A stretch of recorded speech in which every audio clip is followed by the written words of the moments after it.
Então, bora lá aprender um Bora. pouco? Então, o assunto que nós vamos falar hoje é declaração de valores referentes a períodos de apuração anteriores. Vamos ver o que o Moss fala para a gente a respeito disso?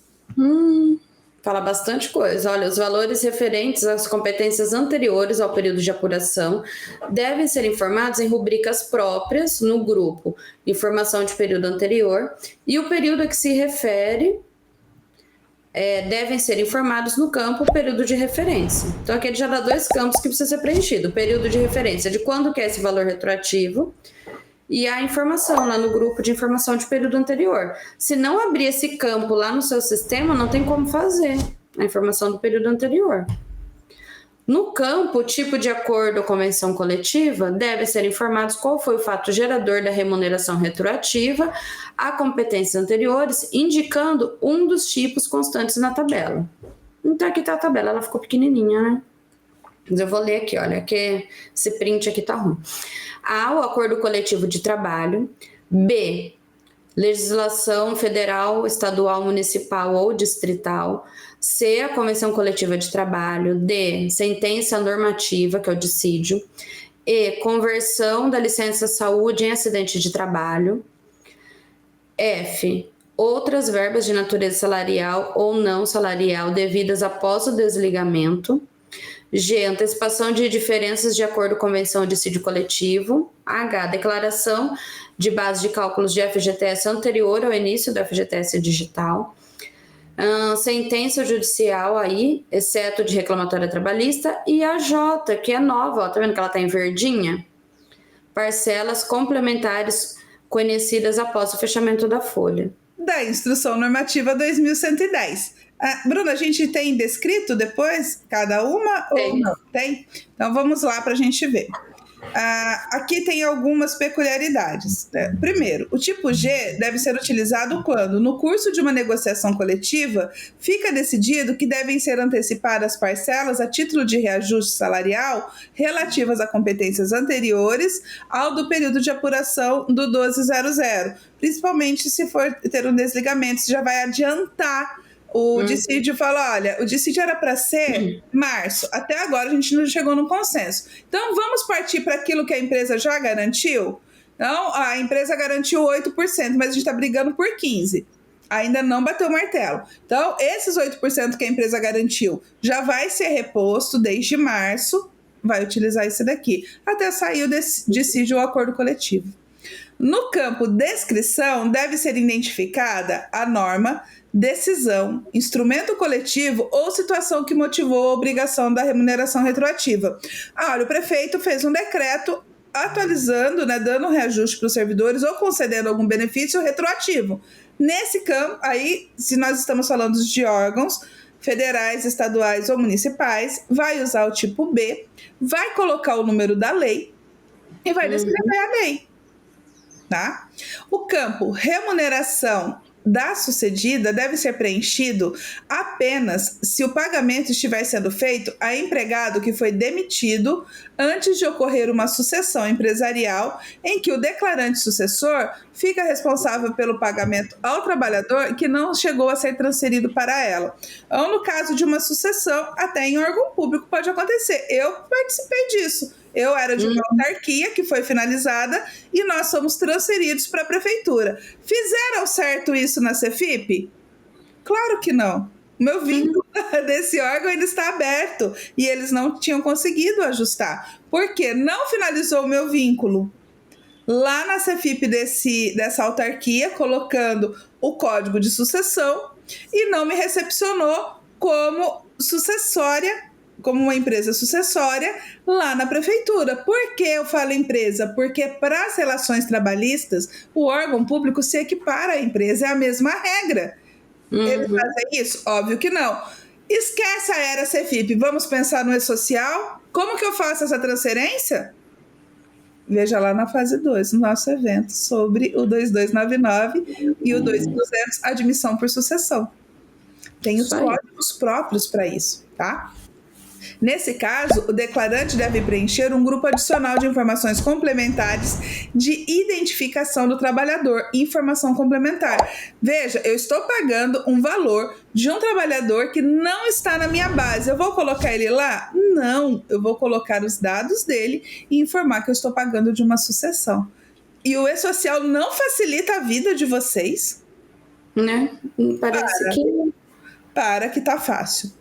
O campo data do acordo ou convenção deve ser preenchido com a data em que foi publicado o fato gerador da remuneração retroativa a competências anteriores, obedecendo ao que segue. Então, ele vai dar aqui, para o tipo A e C, a data da celebração do acordo ou da convenção. Acordo ou convenção trabalhista. Para o tipo B, a data da publicação da lei. Gente, mais mamão que açúcar que isso? Difícil, né? Para o tipo D, a data da publicação da sentença normativa. Dissídio coletivo foi feito lá no Tribunal Regional do Trabalho e vai ter a sentença normativa que definiu a briga. Quem ganhou, quem perdeu, todo mundo perdeu e ninguém ganhou, vai ter a data ali, né, Bruna? E para o tipo E, a data da notificação da decisão administrativa ou judicial. As mesmas regras para a remuneração mensal devem ser aplicadas às remunerações para os períodos anteriores, inclusive as informações de exposição e agente nocivo. Você vai colocar as mesmas regras de uma informação normal. Para o tipo E, o declarante deve utilizar uma rubrica informativa contendo a indicação de incidência de FGTS. O tipo E é a conversão, na Bruna, de acidente de trabalho, de auxílio-doença em acidente de trabalho, não é? Isso mesmo. Isso, é a conversão. A pessoa estava de auxílio-doença e mudou. O INSS falou, não é auxílio-doença, é um acidente de trabalho. No acidente de trabalho, o trabalhador vinculado à CLT tem direito ao quê? Ao FGTS. Para a empresa não sofrer as penalidades da multa, né? Vai ter só os juros e a atualização monetária, vai lançar aqui no tipo E uma rubrica informativa, não de salário, para fazer a apuração do imposto do FGTS desse trabalhador e efetuar o recolhimento. No FGTS digital, mamão com açúcar. Vai gerar tudo na mesma competência, tá? Que beleza. A competência de recolhimento do FGTS e da contribuição previdenciária relativa a valores informados com indicação dos tipos A ao I é a mesma da competência do evento 1200, campo. Já para o tipo E, a competência é informada no campo período de referência, sendo aplicada apenas para o FGTS, não vai interferir em nada na apuração da Previdência. Isso aí. Com relação ao envio de informações referentes a valores retroativos em observância a instrumentos coletivos, acordo coletivo, convenção coletiva ou sentença normativa, cabe informar que o que determina a utilização do campo informação de período anterior do evento 1200 ou do evento 2299 é a competência em que houve a celebração do instrumento coletivo. Mesmo que o instrumento coletivo seja publicado na competência do desligamento e já tenha havido o envio do evento 2299, esse não precisa ser retificado, já que não houve qualquer erro em suas informações. E aqui vem outra regra do começo, né, Bruna?